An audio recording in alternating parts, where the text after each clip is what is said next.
안녕하세요 여러분, 하늘버스입니다. 오늘도 빠르면서 간단하게 뉴스를 분석하겠습니다. 오늘 영상 제목은 내수경기 침체는 자영업 미래는 입니다. 대한민국 내수가 지금 어떤 상황으로 흘러갈 수밖에 없는지, 유통공룡들이 어떤 행동을 취하기 시작을 했는지, 이 내용에서 우리가 무엇을 파악해야 되는지, 대한민국 자영업 현실이 앞으로 어떻게 흘러갈 수밖에 없는지, 이 내용을 전체적으로 다 설명하고자 제목을 이렇게 게재했습니다.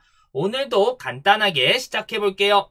대한민국 경제는 수출이 모든 거를 담당하는 그런 구조로 이루어져 있다라고 말씀을 드렸어요. 그렇기 때문에 아무리 내수를 튼튼하게 하든 내수를 앞으로 육성을 하든 이걸 해봤자 소용이 없다라는 것도 말이에요. 수출이 안 되면 그날로 우리나라는 망하기 때문에 그렇습니다. 그거를 현대사회에서 가장 중요한 석유를 이용해서 말씀을 드렸죠. 우리가 석유를 살려면 외화를 벌어들여 와야 되는데, 내수로 외화를 벌어들여 오려면 정말 관광대국으로 해서 다양하게 프랑스처럼 그 이상으로 해서 이렇게 엄청나게 관광객을 유치를 해야 되는데, 그게 과연 될까요? 안 될 가능성이 매우 높죠. 그렇기 때문에 이게 말이 안 된다. 수출로 외화를 벌어들여서 우리가 석유를 사가지고 원자재를 사든 다양한 거를 하든 선순환 구조로 어쩔 수 없이 갈 수밖에 없다라는 그 이야기를 정말 많이 이야기를 했어요. 그러니 이 이야기는 바로 넘어갈 거예요. 그래서 오늘 이야기의 핵심인 내수 이야기를 바로 하겠습니다. 내수에도 다양한 기업들이 존재하면서 공존하고 있죠. 가장 밑에는 다들 아시는 것처럼 자영업자, 그리고 그 위에는 중소기업이나 중견기업, 그리고 가장 위에는 대기업이 이렇게 피라미드 구조로 이루어져 있죠. 그렇기 때문에 우리가 내수 경제가 어떻게 흘러가는지 뭘로 파악을 해야 된다라고 말씀을 드렸죠. 자영업자가 현재 어떤 상황에 처해 있는지 요거랑 대기업들이 지금 어떤 전략을 구사하는지 요걸로 우리가 파악할 수 있다라고 계속 말씀을 드렸습니다. 오늘은 가장 위에 있는 대기업, 그 중에서도 유통공룡의 상황을 이야기를 할 거예요. 그리고 자영업 이야기를 마지막에 할 겁니다. 내수기업 하면 자연스럽게 우리가 뭘 떠올립니까? 유통공룡을 떠올릴 수밖에 없습니다. 유통이야말로 경제의 바로미터고 경제 시스템의 모든 것이기 때문에 그래요. 창업을 할 때도 초보자분들이 가장 크게 실수하는 부분, 그리고 계속 다양한 분들이 프랜차이즈로 가입할 수밖에 없는 이유도 이 유통을 쉽게 만들지 못하기 때문에 그렇다라고 계속 다양한 사례를 통해서 말씀을 드렸었죠. 또 물건만 잘 만들면 유통이 알아서 깔린다라고 생각하시는 분들도 정말 많기 때문에 이 부분 주의해야 된다라고 계속 말씀을 드렸던 부분 기억나시는 분들 많을 거예요. 어쨌든 유통망이 정말 중요하다. 유통망을 지배하는 기업들은 웬만해서는 시대의 패러다임이 뒤처지거나 무슨 도덕적인 결함이 엄청나게 발생되는 거 아닌 이상은 망하기 힘들다라고 말씀을 드렸는데, 요새 상황이 이상합니다. 유통 공룡들조차 어렵다라는 이야기가 나오고 있기 때문에 그렇습니다. 왜겠습니까? 언론들이 매번 이야기를 했죠. 전통적인 오프라인 강자들이 힘들어할 수밖에 없는 새로운 패러다임으로 쿠팡이나 인터넷 업체들이 등장했기 때문에 맞는 이야기예요. 시대의 패러다임이 변화하면서 오프라인 매장이 갖고 있는 절대 점유율을 서서히 이렇게 갉아먹으니까 당연히 오프라인 강자들이 위협을 느낄 수밖에 없다라는 그 이야기들, 그리고 모습들이 곳곳에서 보이고 있기 때문에 그런 거죠. 하지만 여기에서 딱 이야기를 끝내기에는 뭔가 애매해요. 뒤에 하나가 더 이야기가 붙어와야지 요게 완벽한 문장으로 마무리가 된다라는 이야기예요. 뭐겠습니까? 내수 소비가 죽어가고 있다라는 말도 들어와야 돼요. 이게 따라와야만 유통공룡들이 정말 힘들구나 라는 이야기가 맞아떨어집니다. 내수 소비가 만약에 전과 비슷한데 경쟁업체와 시대의 패러다임으로 해서 오프라인이 시장이 완전히 죽을 쓰고 있습니다 라는 이야기가 나오려면 유통공룡들이 더 적극적으로 오프라인 매장을 정리하면서 온라인 시장 강화 및 인수합병을 계속 주도를 했었어야 돼요. 하지만 그게 안 나와요. 어느 정도 우리도 온라인 시장을 좀 하겠습니다라는 그런 시그널은 나오는데 정말 초강력한 정책들이 아직 보이지 않는다라는 겁니다. 지금도 적자 경쟁의 출혈을 겪어가면서 힘들어하는 인터넷 업체들을 유통공룡들이 한 번에 자금력으로 밀어서 보낼 수가 있는데도 불구하고 안 하는 행동은 이유가 있겠죠. 당연히 그 이유를 이렇게 제가 설명을 한 겁니다.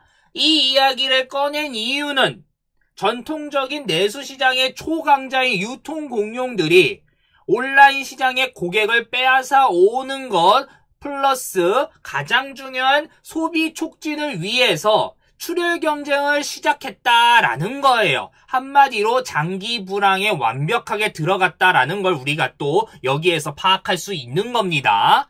기사 읽어볼게요. 바로 연말 성수기가 시작되는 11월을 맞아 유통업체들은 대규모 할인 행사를 앞세우며 소비자 이목 끌기에 나섰다라고 해요. 롯데는 10개 계열사를, 신세계는 18개 계열사를 참여시켜가지고 대규모 할인 행사를 한다라는 내용입니다. 밑에 뭐 다 읽을 필요 없어요. 정리하자면 뭐겠어요? 마트에 와야 될 이유, 백화점에 와야 될 이유, 슈퍼마켓에 와야 될 이유를 가격 경쟁을 통해서 만들었다. 경품 행사를 통해서 만들었다. 유통 공룡들이 또 한 번 출혈 경쟁을 시작했다라는 그 내용이에요. 여러분, 내수시장에서 대기업이 피라미드 꼭대기에 있는 이 상황에서 그것도 갑 중에 갑인 유통망을 가지고 있는 기업들조차 이제 어렵다. 앞으로 출혈 경쟁하면서 장사해야겠습니다. 라고 시그널을 막 던지는데 우리나라 내수시장이 지금 좋아요? 아니면 나빠요? 그리고 우리나라 내수시장의 미래가 좋겠습니까? 나쁘겠습니까? 답은 뻔히 나올 수밖에 없다라는 거예요. 게다가 가장 밑에 있는 자영업, 여기에 종사자분들은 또 어떻게 되겠습니까? 더 어려워질 수밖에 없다라는 거예요. 이제 자영업 이야기를 좀 해볼게요. 자영업자분들이 요새 스트레스가 이만저만이 아니실 거예요. 너무 어려우니까 그래요. 워낙 잘 되는 데는 계속 잘 돼요. 근데 여기 잘 된다라고 해서 대다수가 다 잘 됩니다라고 호도할 수 없기 때문에 평균치를 가지고 이야기를 하는 겁니다. 그리고 이 종사자분들의 불만의 대표적인 요소가 최저임금을 꽂고 있어요. 경기가 침체되고 올라가는 거는 어떻게 컨트롤을 할 수 없어요. 일개 자영업자가. 근데 임금을 주는 행위는 그나마 정부가 자신들에게 좋은 쪽으로 컨트롤을 할 수 있다라고 생각을 했었는데 이조차도 나빠지고 자꾸 수익의 악화가 되니까 화가 그쪽으로 계속 몰려오는 거예요. 이런 상황에서 정부가 자영업자분들의 고통이 그나마 덜해졌다라는 데이터를 발표를 했는데 요게 애매한 숫자가 나옵니다. 보면 문재인 정부가 최저임금을 급격히 올립니다 라고 하면서 반발이 일어났던 거는 야 이거 무슨 소리냐, 지금 장사도 안 되는데 인건비까지 올라가면 폐업률이 엄청나게 늘어나고 자영업 포기하는 사람들이 많아질 거다라고 예측을 했는데도 불구하고 정부가 밀어붙였어요. 그리고 2년이나 3년이 지나서 이 데이터가 나오면서 하는 말이 뭐였냐면 이거 봐라, 최저임금 이렇게 급격하게 올렸는데 폐업률은 그냥 비슷비슷하네. 그러니까 이거 최저임금 탓하면 안 된다 라고 한 거예요. 근데 여기에서 한 가지 빠져있는 이야기가 있습니다. 바로 옆에 나오는 나홀로 자영업자가 많이 늘어났다라는 거예요. 직원을 둔 자영업자는 이렇게 줄어들고 나홀로 혼자 하는 자영업자가 이렇게 늘어났다라는 수치가 뭘 의미하겠습니까?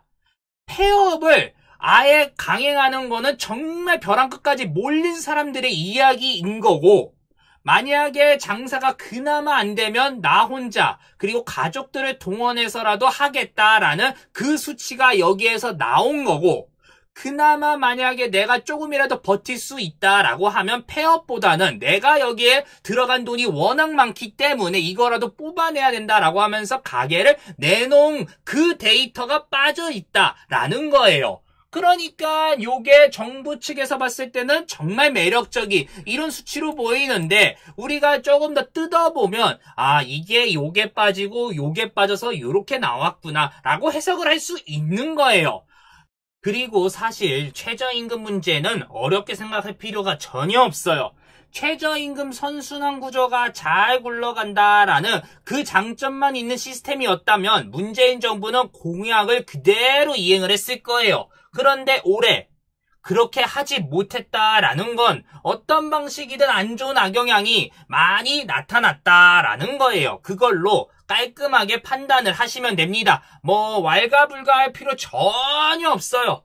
어쨌든 자영업이 계속 좋지 않다라는 점, 임대가 많이 나오는 부분에서 우리가 또 눈치를 챌 수 있는 거죠. 워낙 자영업하면 망합니다, 이럽니다 라고 이야기, 대중들의 인식이 쫙 깔리니까 쉽사리 도전도 못하고 애초부터 허들이 계속 높아지고 있어요. 이제는 여기에다가 임대료 넣고 권리금 넣고 투자비 넣고 하면 인생을 담보로 해서 해도 될까 말까 하는 판국인데 그것도 지금 분위기가 좋지 않다라고 하면 누가 하겠어요. 그러니 자영업의 미래, 그리고 여기에서 연동돼서 계속 버텼던 내수의 미래 또한 뻔히 보일 수밖에 없다라는 겁니다. 게다가 지금 경제활동 인구도 계속 좋지 않고 우리나라 경제 그릇조차 커지는 이 퍼센트가 점점 줄어들고 있기 때문에 이게 악순환이 계속 뭉쳐서 앞으로도 우리나라 내수시장을 짓누를 수밖에 없는 상황으로 몰리게 될 겁니다. 그러니 우리나라 내수 경기 침체가 좋다고 해야 돼요? 나쁘다고 해야 돼요? 다 말씀을 드렸죠, 간단하게. 그리고 유통공룡들이 어떻게 움직이려고 하는지 우리가 여기에서 포인트로 확인이 된 거고, 자영업에 대한 미래 또한 뻔히 보일 수밖에 없다라는 거를 간략하게 설명을 했습니다.